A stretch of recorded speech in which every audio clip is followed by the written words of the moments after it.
हाँ, अभी कल की सत्संग का सार कौन सुनाएंगे? कल तो भक्त चरित्र हुआ था। अच्छा, ठीक है। तो अब गीता जी का पाठ कर लेते हैं। गीता जी का शुद्ध पाठ। अच्छा, आज तो प्रतियोगिता वाला सिस्टम रखना है ना? अब मुझे अब याद आया है। तो प्रतियोगिता वाले श्लोक में बोलता हूँ, फिर उसमें देखा जाएगा कि कौन कौन गलती पकड़ता है।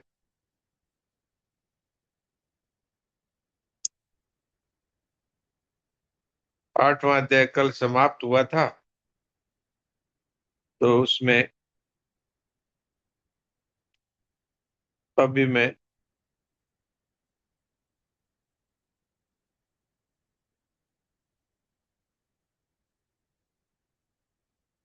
8वें अध्याय का 24वां श्लोक बोल रहा हूँ। इसमें आप लोग ध्यान दें कहाँ इसमें गलत बोला है, तो उसको आप बता सकते हैं। अग्नि ज्योतिरः शुक्ल षण्मासा उत्तरायणम् तत्र प्रयाता गच्छन्ति ब्रह्म ब्रह्म विदो जना।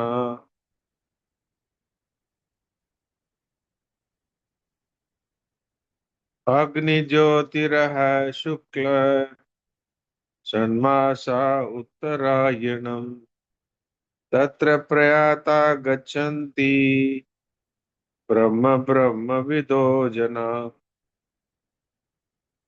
इसमें कहाँ कहाँ गलती है, कौन कौन बताएगा? रामानुज जी, आप बताइए। पहली बार आपने अग्नि ज्योति आप अभी और तक सुना नहीं, दोबारा बोलिए। पहली बार आपने अग्नि अग्नि ज्योतिर बोला हाँ, ठीक है। और उसके अलावा दूसरी बार ठीक बोल दिया, दूसरी बार। आपकी आवाज बहुत कम आ रही है, तो आप मोबाइल के पास मुंह रख के बात करिए। हाँ जी, हाँ जी। पहली बार आपने अग्नि ज्योतिर कहा, बाकी श्लोक सही कहा। दूसरी बार आपने दोनों दोनों लाइनें सही कही। एक बार ही खाली, एक बार अग्नि।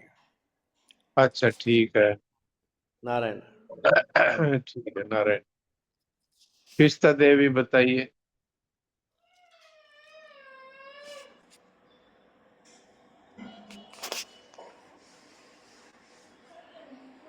राधे राधे महाराज जी। नारायण नारायण। एक में तो एक में तो अग्नि ज्योतिर है, अग्नि बोला उसमें, एक तो ये मिस्टेक थी। एक षण मासा, सन मासा बोला, इसमें षण मासा। एक इसमें गच्छन्ति, आपने गच्छत्ती बोला था। ब्रह्म ब्रह्म विदो जन, हाँ, जना, हाँ। हाँ, ठीक है। हाँ जी। अच्छा, बताओ। ठीक ठीक है, मैं बताऊंगा बाद में कि अरे, मैं कहाँ कहाँ गलत बोला था, जिसको आपने पकड़ा। सुलोचना।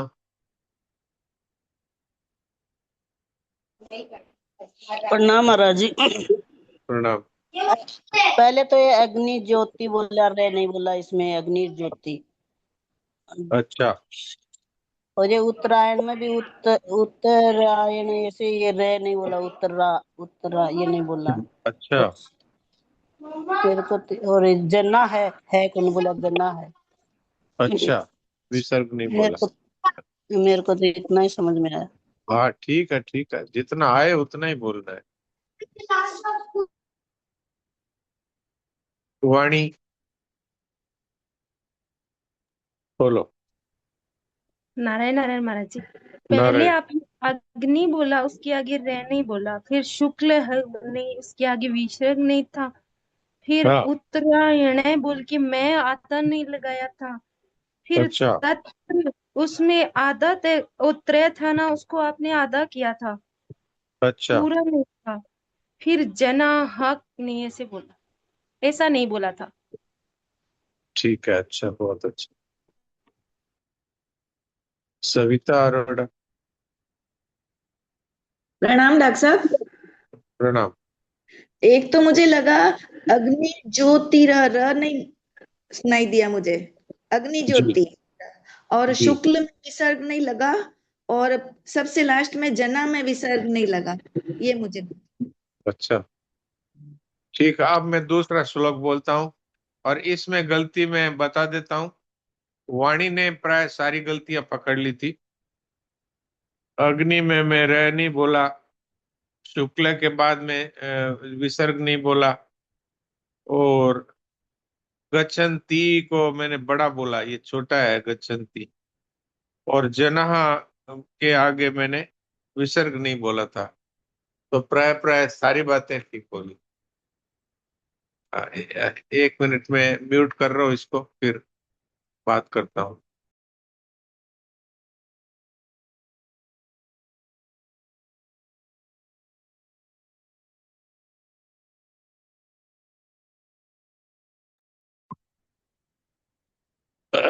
अच्छा, और बाकी लोगों ने भी लगभग ठीक बताया। सविता ने ठीक बताया, और भी प्राय प्राय सब ने ठीक ही बताया। जिन जिन्होंने ये गलतियां पकड़ी थी वो सब ठीक थे। अब मैं दूसरा श्लोक बोलता हूँ।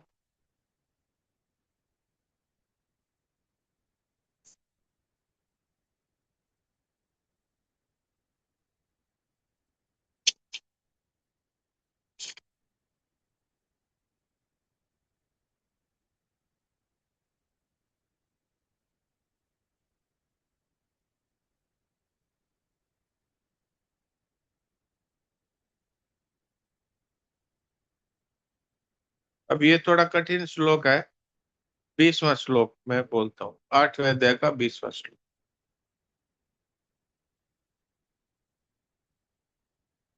अध्याय 8 श्लोक 20। परस्तस्मात्तु भावोऽन्यो व्यक्तो व्यक्तात् सनातन, यः स सर्वेषु भूतेषु नश्यत्सु न विनश्यति। एक बार फिर बोलता हूँ। परस्तस्मात्तु भावोऽन्यो व्यक्तो व्यक्तात् सनातन, यः स सर्वेषु भूतेषु नश्यत्सु न विनश्यति। अब इसमें जो जो गलती पकड़ सके हैं वो जरा बता दीजिए।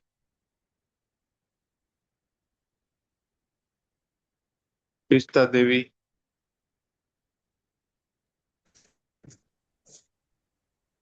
एक तो इसमें भाव, इसमें व्यक्तो व्यक्तात् सनातन है, विसर्ग नहीं लगा पीछे महाराज जी। और जी। एक इसमें न नश्यत्सु न विनश्यति, ये नहीं बोला इसमें, विनश्यति में विनश्यति बोला था आपने इसमें। सही है अच्छा, महाराज जी? आप बताएंगे, फिर एक बार सारों की बात हो जाए फिर बताते हैं क्या क्या मैंने अशुद्ध बोला था। जी महाराज जी। रामानुज जी बताइए। ये परस्तस्तु स्मासु भावन्यो वक्तो व्यक्ता व्यक्तात् व्यक्तात् सनातन है बोलना चाहिए था, व्यक्ता खाली व्यक्ता सनातन बोला आपने। अच्छा बाकी बाकी ठीक था। अच्छा ठीक है। वाणी।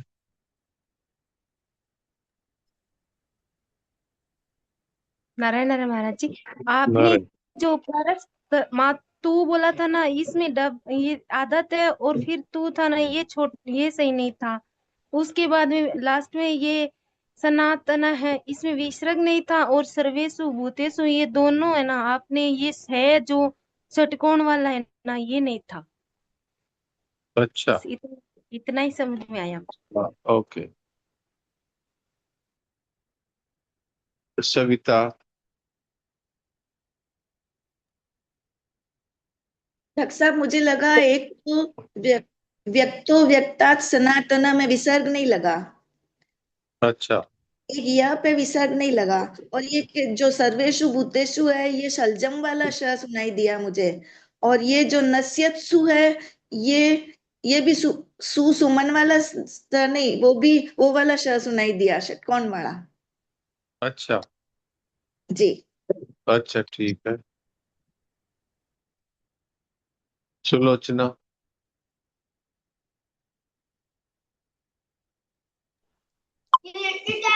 महाराज जी मेरे को तो यो परस तस मार तू यो नहीं सुनाई दिया।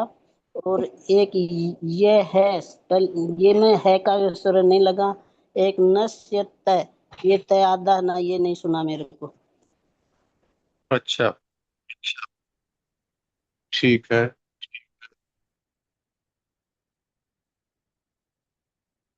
प्रमोद जी भाटिया।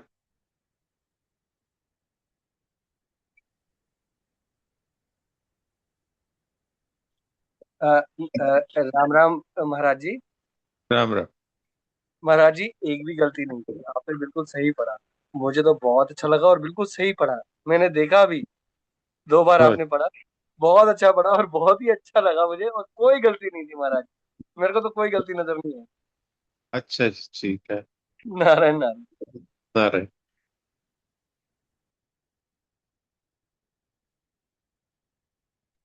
ज्योति। राम प्रणाम जी सा। राम राम। जी सा, एक तो ये परस तस्मात, इसमें आधा त रह गया था। हाँ। और भावो, वो को थोड़ा सा ऊंचा लेना था। अच्छा। लास्ट में सनातन विसर्ग रह गया था। हाँ। और ये सर्वे सुभूत, भू इसमें बड़ा भू लेना हाँ। था। बस जी सा, मुझे तो इतना मालूम। हाँ, ठीक ठीक। तो प्राय प्राय सब ने ठीक ही बताया। मैंने तो अपनी तरफ से इसमें एक तो नश्यत सु बड़ा बोला था। नश्यत सु, न विनश्यति। और बाकी लगभग सारा ही सही बोला था। तो प्रमोद जी भाटिया ने ये कहा कि आपने सब सही बोला था, लेकिन ये एक गलती मैंने की थी। नश्यत्सु, नश्यत्सु न विनश्यति। सु को थोड़ा बड़ा बोला था। बाकी ये ठीक था श्लोक। सभी ने बहुत अच्छा प्रयास किया, सबको धन्यवाद। और कल से नवा अध्याय शुरू करने का विचार है। ये एक एक्सरसाइज है जो मैं अ, प्राय हर बार ही करता हूँ। जब अध्याय की समाप्ति होती है तब ऐसा मैं किया करता हूँ। तो जो लोग पुराने जुड़े हुए हैं उनको तो इस बात का पता ही है। जो नए जुड़े हैं उनके लिए ये नई बात है। अभी आज बुधवार है, इसलिए आज पाथेय पढ़ने की बारी है। तो संतोष भाई पंसारी पढ़ा करती हैं। तो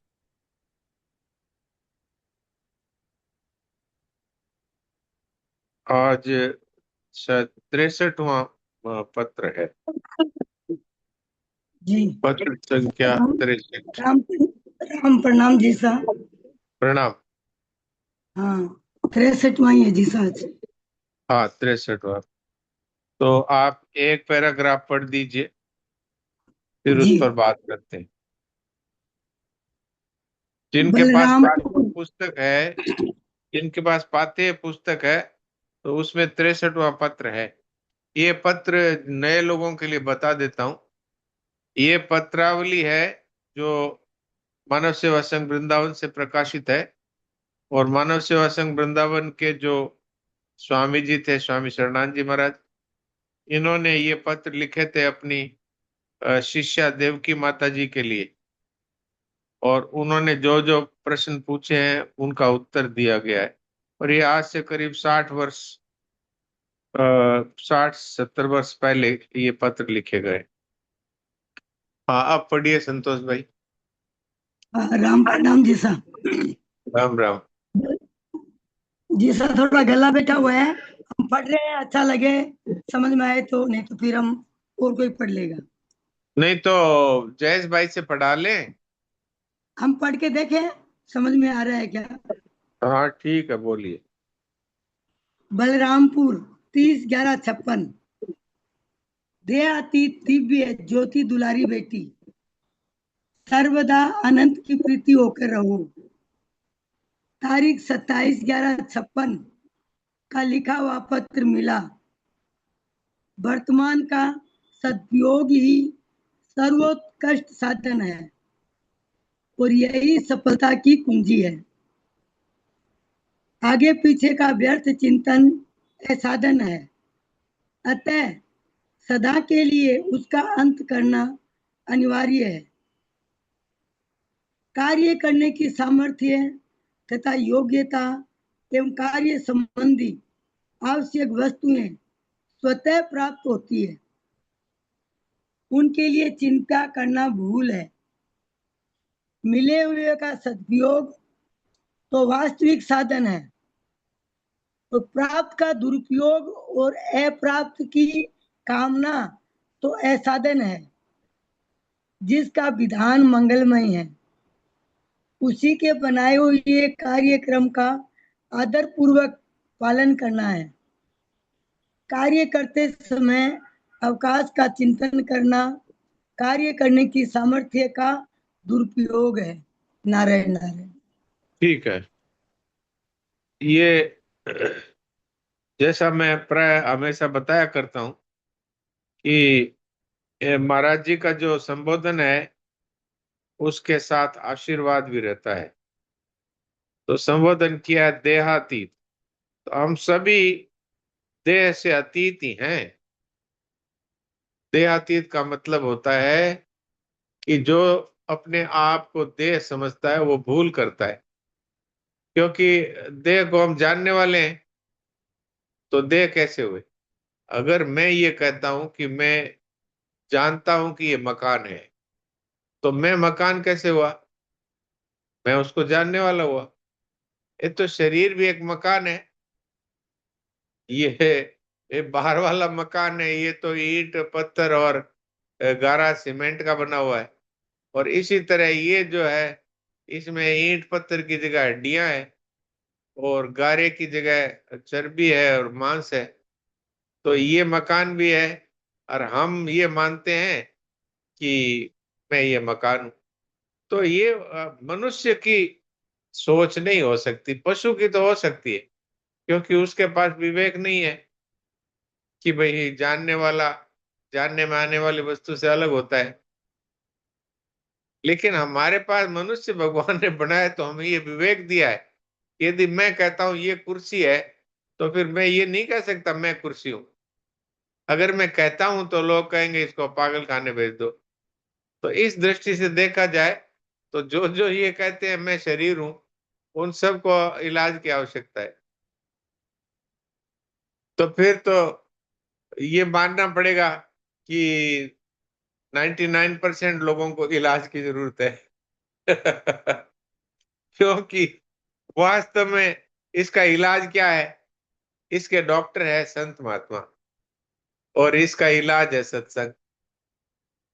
तो ये हमें अगर संत महात्मा मिल जाए तो बहुत ही विशेष बात है। संत महात्मा नहीं मिले तो संत महात्माओं की लिखी हुई पुस्तकें अथवा संत महात्माओं की रिकॉर्डेड वाणी, ये अगर मिल जाए तो बिनु सत्संग विवेक न होई, राम कृपा बिनु सुलभ न सोई। तो बिना सत्संग विवेक जागृत नहीं होता। विवेक तो सब में ही है, लेकिन मनुष्य में विशेष विवेक है। सत और असत को जान सकता है, अच्छे बुरे को जान सकता है, सार सार को जान सकता है, गलत सही को जान सकता है। लेकिन पशुओं में इतना ही विवेक है कि वो अपने खाने पीने की चीजों में गाय को यदि आप मांस रख देंगे तो नहीं खाएगी, उसको इतना विवेक है। और अगर बहुत तेज धूप है तो छाया में चली जाएगी, उसको इतना विवेक है। यानी अपने निर्वाह मात्र का विवेक है। लेकिन आप गाय को कहो कि संसार असत है, तुम्हारा शरीर है वो तुमसे अलग है, तो उसके पास ये विवेक नहीं है। तो हम सब देहातीत हैं, लेकिन हम सब के सब एक तरह से पागल है। पागल पागल कैसे है कि हम कहते हैं ये शरीर ही मैं हूं, और अलग से जब बात करते हैं तो कहते हैं कि ये हाथ है, ये पाँव है, ये आंख है, ये नाक है, लेकिन फिर इन सबको मिला के ये मैं हूं। तो ये बात हो गई कि ये कुर्सी है, ये टेबल है, ये दीवार है, और ये सब मिला के मैं हूं।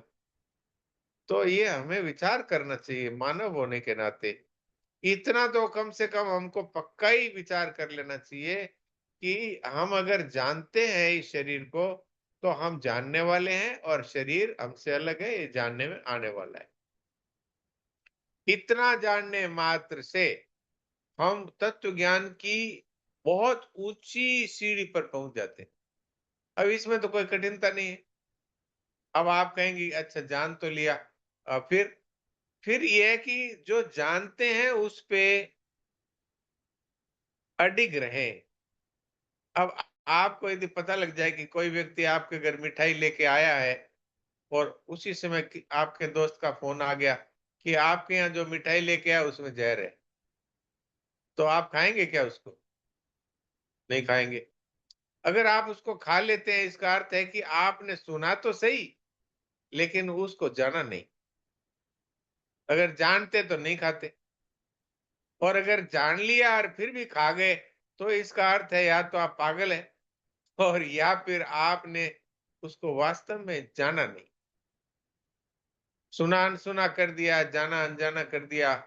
इसको कहते हैं शरणानंद जी महाराज की भाषा में जाने हुए का अनादर। हम जानते हैं, क्या कोई हम जानते नहीं है कि चाहने से कुछ नहीं मिलता?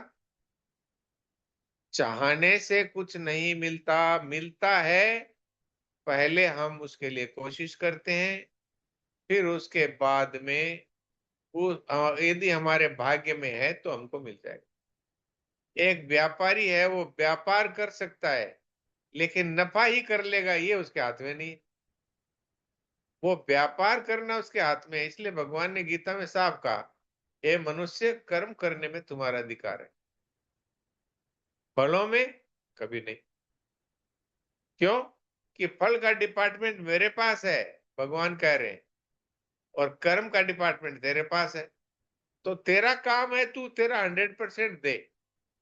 उसके बाद में अगर तू ये सोचता है कि मैंने व्यापार किया है, मुझे नफा हो गई, तो ये डिपार्टमेंट मेरे पास है, और ये एक नियम से चलता है। आपका काम है आप मेहनत करो। किसान का काम है खेती करे। अब उसके बाद में उसने उसमें मान लीजिए खेत में 1 बोरी अनाज डाला है, उसका 100 बोरी होना ये किसान के हाथ में नहीं है। किसान के हाथ में है खेती करना, अच्छे ढंग से सिंचाई करना, अच्छे ढंग से निराई गुड़ाई करना, पर कितना अन्न होगा ये उसके हाथ में नहीं। बच्चे के हाथ में है पढ़ाई करना, अपना 100% देना, परीक्षा ठीक से देना। उसके बाद में अब नंबर उसके हाथ में नहीं है। सफल होना उसके हाथ में नहीं है, असफल होना उसके हाथ में नहीं है। इसलिए भगवान कहते हैं कि वास्तव में जो अपने जाने हुए का आदर करता है, वो जीते जी मुक्त हो जाता है। और जो सुन तो लेता है और ये भी कह देता है मैं जानता हूं, लेकिन फिर उसका आदर नहीं करता। तो हम अच्छी तरह जानते हैं ये शरीर है, ये इसको हम कहते हैं मेरा शरीर। तो जिसको मेरा कहते हैं उसको मैं नहीं कह सकते।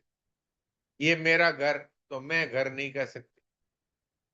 ये मेरी जमीन, तो मैं जमीन नहीं कह सकते।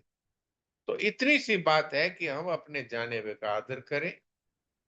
अगर हमने ये समझ लिया कि ये हमसे अलग है, तो फिर अलग ही मानना है। शरीर हमसे अलग है, तभी तो हम कहते हैं ये शरीर। ये किसको कहते हैं? जिसको हम अंगुली से बता सकते हैं ये, उसको ये कहते हैं। तो भगवान ने गीता का 13वें अध्याय का पहला श्लोक बोला है, इदम शरीरम कौन्तेय। हे कुंती पुत्र, ये है शरीर। तो ये कह दिया, इसका मतलब वो हमसे अलग है। नहीं तो आप ये कैसे कहते? और जो ये कह के फिर मैं शरीर हूं कह देता है, उसने अपने जाने हुए का आदर नहीं किया। तो जाने हुए का आदर नहीं करेगा वो देहातीत नहीं हो सकता। अब रही बात ये कि जो देह को प्यार करेगा, देह को मेरा मानेगा, देह को मैं मानेगा, वो अनंत की प्रीति नहीं हो सकता। जो शरीर से प्यार करेगा वो प्रभु से प्यार नहीं कर सकता।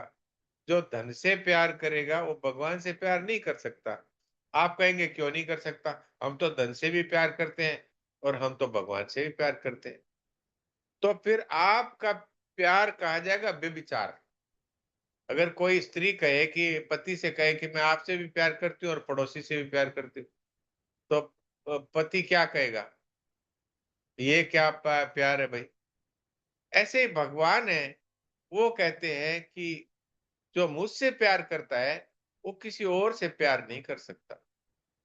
अर्थात मेरे तो गिरधर गोपाल दूसरों न कोई। और भगवान ने जगह जगह गीता में कहा है, अनन्य चेता सततम यो माम स्मृति नित्य स तस्याम सुलभ है। अनन्य चेता का मतलब है कि वो और किसी के बारे में मेरा है ऐसा सोच ही नहीं सकता। न धन को मेरा कहता है, न परिवार को मेरा कहता है, न शरीर को मेरा कहता है। वो भगवान मेरे हैं ये कहता है। और जो आज तक मेरा मेरा मैंने कहा था वो सब भगवान का है। तभी तो वो समर्पण हुआ उसका। अगर हम भगवान से कह दें कि हे प्रभु मैं आपके शरण हूं, अर्थात आपके समर्पित हूं, पर ये बैंक अकाउंट तो मेरा है, तब क्या होगा। तब आपका समर्पण धन के प्रति है कि भगवान के प्रति है। भगवान ही मन में सोचते हैं कि ये कहता तो है मैं आपकी शरण हूं। अर्जुन के साथ यही तो हुआ। दूसरे अध्याय के 7वें श्लोक में अर्जुन ने कहा कि मैं बहुत ही कंफ्यूजन में पड़ा हूं कि युद्ध करूं अथवा न करूं, क्योंकि युद्ध करता हूं तो कुटुंबी मारे जाते हैं और युद्ध नहीं करता हूं तो क्षत्रिय धर्म का पालन नहीं होता है। तो अब मैं क्या करूं। तो उन्होंने सोचा भगवान से बढ़कर इसको बताने वाला कौन है। तो कहा कि यत् श्रेय एतयोरेकम तन्मे ब्रूहि सुनिश्चितम। आप मुझे बताइए कि मैं क्या करूं, मेरे निश्चित कल्याण का मार्ग बताइए। यत् श्रेयस, श्रेयस का मतलब होता है कल्याण, वो मुझे निश्चित मार्ग बताइए। तो भगवान ने कहा कि शिष्यस्ते हम शादी मानता हूं प्रपन्नम, अर्थात मैं आपका शिष्य हूं और आपकी शरण हूं। तो भगवान सोचने लगे अच्छा शरण हो गया, लेकिन अगले ही श्लोक में कह दिया नए युद्ध से, युद्ध नहीं करूंगा। तो भगवान ने कहा ये कैसा शरण वाला, ये कैसी शरण है। जो शरण होता है उसका फिर मैं ये करूंगा ये नहीं करूंगा ये कहने का उसका हक नहीं बनता। फिर तो मैं आपकी शरण हूं, आप जैसे कहोगे वैसे करूंगा। तो आप देखो गीता जी में जब तक अर्जुन ने ये नहीं कहा कि आप जैसा कहोगे वैसा करूंगा, तब तक भगवान बोलते ही गए। और लास्ट में अर्जुन ने कहा कि करिष्ये वचनम तव। उसके बाद भगवान बोले ही नहीं।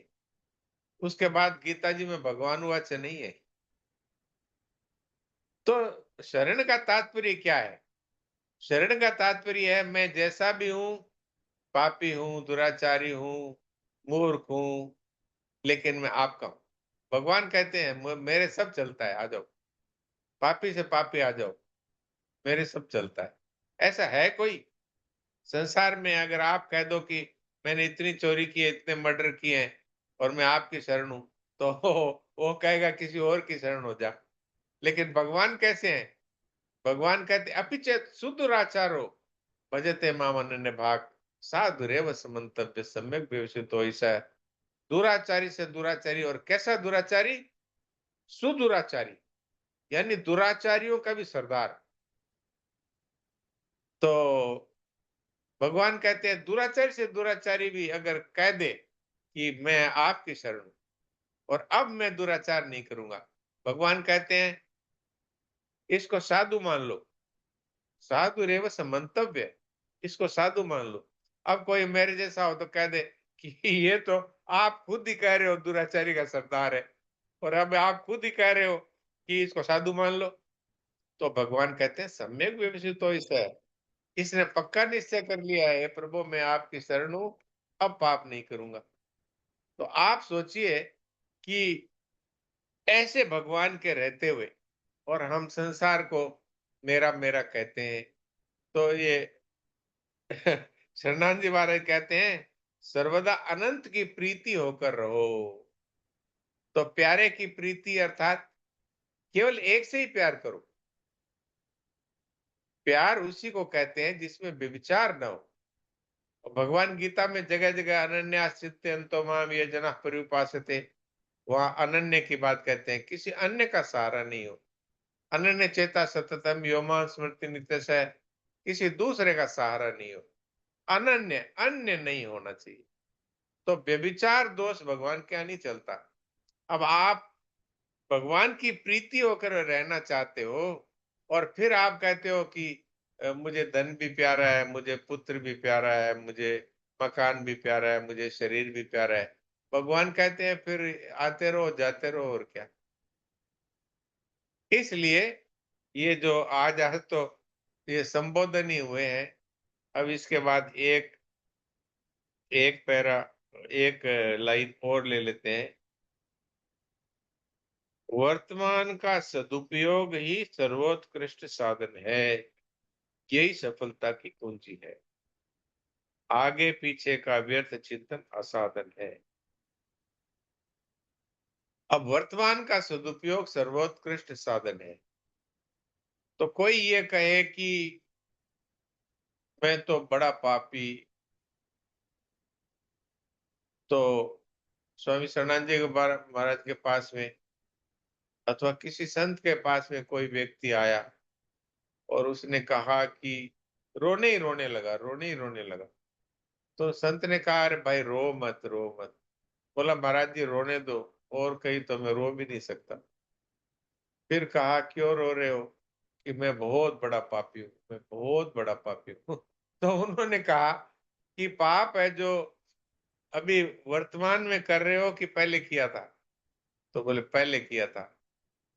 तो भूतकाल के पाप से कोई भी वंचित नहीं है, सभी लोग पहले पापी थे। अभी वर्तमान में तुम पापी हो क्या? वर्तमान में तुम्हारे कोई पाप है क्या? अभी कर रहे हो क्या? बोले नहीं, अभी तो आपके सामने बैठा हूं। तो बोले वर्तमान में अगर तुम अपने आप को पुराने पापों के आधार पर पापी समझ रहे हो तो ये ठीक नहीं। क्योंकि भगवान कहते हैं कि मैं किसी के पुराने पापों को नहीं देखता। रहती न प्रभु चित चूक किए की, करत सुरत सो बार हिए की। भगवान कहते हैं कि मुझे याद ही नहीं रहता इसने पीछे कितने पाप किए, और याद भी कितने रखूं? अनादिकाल से ये अनंत अनंत जन्म हो गए, पाप ही पाप करता रहा है, तो कितने याद रखूं? इसलिए मैंने कह दिया मैं पुराने पाप याद ही नहीं रखता। तो मैं तो अभी का निश्चय है, इसको ध्यान में रखता हूं। तो रहती न प्रभु चित चूक किए की, करत सुरत सो बार ही की। अभी इसने क्या सोचा है, इसको मैं 100 बार याद रखता हूं कि भाई अभी इसने क्या सोचा है। यही तो बात कही कि ये दुराचारी है, बड़ा दुराचारी है, लेकिन अब इसको साधु मान लो। अरे क्यों मान लो? कि अभी इसने निश्चय कर लिया ना, अब मैं पाप नहीं करूंगा। तो भगवान वर्तमान को देखते हैं। इसलिए शरणानंद जी महाराज कहते हैं वर्तमान का सदुपयोग कर लो, भूतकाल को भूल जाओ, वर्तमान का सदुपयोग करो, तो तुम्हारा सर्वोत्कृष्ट साधन हो जाएगा। अब ये निश्चय कर लिया अब मैं झूठ नहीं बोलूंगा, अब चोरी नहीं करूंगा, अब मैं बेईमानी नहीं करूंगा, अब मैं किसी हक नहीं लूंगा। भगवान कहते हैं इसको साधु मान लो। इसने पक्का निश्चय कर लिया अब नहीं करूंगा। अरे कोई बाप भी अपने बच्चे को अगर ये कह देता है 100 गुना करके कि अब नहीं करूंगा, तो बाप गले लगा लेता है। तो भगवान तो सबके बाप है, तो वो क्यों नहीं गले लगाएंगे। तो आज का समय यहीं तक इजाजत देता है। थोड़ा सा 1 मिनट करीब बचा होगा। सभी लोग थोड़ी देर उस करुणा में प्रभु की याद में और अचिंत्य होकर बैठ जाए।